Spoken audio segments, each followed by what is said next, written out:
अगर किसी एक इंसान का बिहेवियर तुम्हारी मेंटल पीस डिसाइड करता है तो तुम प्यार में नहीं हो, तुम इमोशनली डिपेंडेंट हो।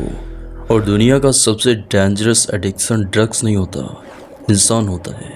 क्योंकि ड्रग्स सिर्फ बॉडी डिस्ट्रॉय करती है, लेकिन इमोशनल डिपेंडेंसी तुम्हारी आइडेंटिटी खा जाती है। स्कैरी पार्ट पता है क्या है? मोस्ट पीपल को कभी रियलाइज ही नहीं होता कि वो लव नहीं फील कर रहे हैं, वो विड्रॉल फील कर रहे हैं। कभी नोटिस किया, जब उसका मैसेज आता है तुम्हारा मूड इंस्टेंटली बेटर हो जाता है, और जब वो इग्नोर करता है तुम्हारा ब्रेन पैनिक मोड में चला जाता है। ओवर थिंकिंग स्टार्ट, फ़ोन बार बार चेक करना। ये लव का सिम्टम नहीं है, ये डोपामिन डिपेंडेंसी का सिम्टम है। और साइकोलॉजी में एक डेंजरस कॉन्सेप्ट है, intermittent reinforcement. Casino slots machine इसी प्रिंसिपल पे काम करती है। कभी रिवॉर्ड मिलता है, कभी नहीं। और एग्जैक्टली इसी अनप्रेडिक्टेबिलिटी की वजह से इंसान और ज़्यादा एडिक्टेड होता चला जाता है। अब सोचो, कभी कभी अटेंशन, कभी कोल्ड बिहेवियर, कभी इंटेंस अफेक्शन, कभी कंप्लीट साइलेंस। तुम्हें लगता है ये कॉम्प्लिकेटेड लव है? नहीं, तुम्हारा ब्रेन केमिकली ट्रैप्ड हो चुका है। इसीलिए टॉक्सिक रिलेशनशिप्स हेल्दी रिलेशनशिप से ज़्यादा एडिक्टिव लगती है, क्योंकि स्टेबिलिटी एक्साइटमेंट नहीं देती, अनसर्टेनिटी देती है। और ह्यूमन ब्रेन अनसर्टेनिटी को ऑब्सेशन में कन्वर्ट कर देता है।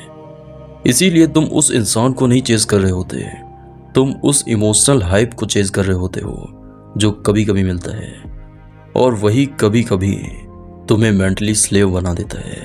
अब एक और ब्रूटल ट्रुथ, अटैचमेंट का जन्म प्यार से नहीं होता, फियर से होता है। Fear of abandonment, fear of loneliness, fear of not being enough. बचपन से ह्यूमन ब्रेन सर्वाइवल के लिए अटैचमेंट बनाता है। इसीलिए जब कोई इंसान तुम्हें अटेंशन देता है, वैलिडेट करता है, तुम्हारा नर्वस सिस्टम उसे सेफ लेबल कर देता है, और फिर स्लोली तुम्हारी इमोशनल स्टेबिलिटी उस इंसान पर डिपेंड होने लगती है। यानी तुम उस इंसान को नहीं, अपनी इमोशनल सर्वाइवल को प्रोटेक्ट कर रहे होते हो। इसीलिए इमोशनली डिपेंडेंट लोग रेड फ्लैग्स इग्नोर करते हैं, डिसरिस्पेक्ट टॉलरेट करते हैं, और खुद को कन्विंस करते रहते हैं कि एक दिन वो बदल जाएगा या बदल जाएगी। क्यों? क्योंकि एडिक्टेड ब्रेन लॉजिक नहीं देखता, सिर्फ रिलीफ ढूंढता है। कभी नोटिस किया, जितना ज़्यादा तुम किसी को लूज करने से डरते हो, उतना ही तुम अपना रियल सेल्फ लूज करना स्टार्ट कर देते हो। पहले तुम कॉम्प्रोमाइज करते हो, फिर ओवर एक्सप्लेन, फिर ओवर थिंक, फिर ओवर अटैच, और एक पॉइंट के बाद तुम्हारा पूरा मूड सिर्फ एक इंसान के बिहेवियर पर रन करने लगता है। ये लव नहीं, ये इमोशनल आउटसोर्सिंग है। तुमने अपनी हैप्पीनेस का ओनरशिप किसी और को दे दिया है। और दुनिया का सबसे रिस्की इन्वेस्टमेंट क्या है पता है? अपनी मेंटल पीस किसी और के एक्शन पे रख देना। इसीलिए इमोशनली डिपेंडेंट लोग हमेशा एनेक्सियस रहते हैं, क्योंकि उनका nervous system constant threat feel करता है। Message late, threat, dry reply, threat, online होके रिप्लाई ना करे, थ्रेट, और ब्रेन सर्वाइवल मोड में चला जाता है। साइंस में इसे कहते हैं अटैचमेंट एंजाइटी।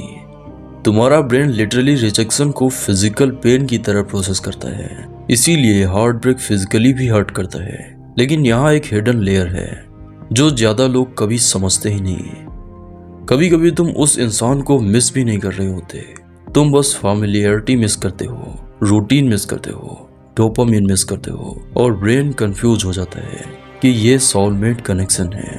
इसीलिए ब्रेकअप के बाद लोग चैट्स रीरीड करते हैं, स्टोरीज स्टॉक करते हैं, ओल्ड मेमोरीज रिप्ले करते हैं, क्योंकि ब्रेन विड्रॉल फील करता है, बिल्कुल ड्रग्स की तरह। और विड्रॉल इंसान को इरेशनल बना देता है। अब एक डेंजरस क्वेश्चन, अगर कल वो इंसान तुम्हारी लाइफ से चला जाए तो क्या तुम इमोशनली स्टेबल रहोगे? अगर आंसर नो है तो तुम प्यार में नहीं हो, तुम इमोशनली डिपेंडेंट हो। डिफरेंस समझो, लव फ्रीडम देता है, डिपेंडेंसी फियर देता है। लव तुम्हारी आइडेंटिटी स्ट्रॉन्ग करता है, डिपेंडेंसी तुम्हारी आइडेंटिटी कंज्यूम करता है। लव पीस देता है और डिपेंडेंसी ऑब्सेशन देता है। इसीलिए डिटैच लोग अट्रैक्टिव लगते हैं, क्योंकि उनकी हैप्पीनेस दूसरों से डिपेंडेंट नहीं होती, और इंडिपेंडेंस साइकोलॉजिकल पावर क्रिएट करती है। अयानो कोजी इसीलिए पावरफुल लगता था। वो इमोशनली नम नहीं था, वो इमोशनली सेल्फ सफिशिएंट था। Huge difference. उसकी पीस किसी और के बिहेवियर पे रन नहीं करती थी, इसीलिए लोग उसे मैनिपुलेट नहीं कर पाते थे। और सच बोलो, सबसे डेंजरस इंसान कौन होता है? वो जो डेस्परेटली किसी को होल्ड करे, या वो जो किसी को लव कर सके बिना खुद को लूज किए। एग्जैक्टली, क्योंकि रियल मैच्योरिटी अटैचमेंट में ड्राउन होना नहीं होता। रियल मैच्योरिटी होती है कनेक्शन फील करना बिना अपनी आइडेंटिटी सेक्रीफाइस किए। लेकिन दुनिया का ज़्यादातर प्यार एक्चुअली इमोशन ट्रेड होता है। तुम मुझे अटेंशन दो, मैं तुम्हें इमोशनल कंफर्ट दूंगा। और जहाँ ट्रांजैक्शन स्टार्ट होता है वहाँ फ्रीडम खत्म होने लगती है। इसीलिए इमोशनली फ्री लोग रेयर लगते हैं, क्योंकि वो अकेलेपन से भागते नहीं, वो उससे सरवाइव करना सीख लेते हैं। और जिस इंसान ने अकेलेपन में सरवाइव कर लिया, उसे इमोशनली कंट्रोल करना ऑलमोस्ट इम्पॉसिबल हो जाता है।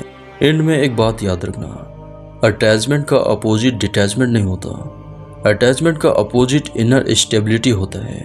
जिस दिन तुम्हारा नर्वस सिस्टम सिर्फ एक इंसान पे डिपेंड करना बंद कर देगा, उस दिन तुम पहली बार रियल लव फील करोगे, क्योंकि तब तुम किसी को नीड नहीं करोगे, तुम कॉन्शियसली चूज करोगे।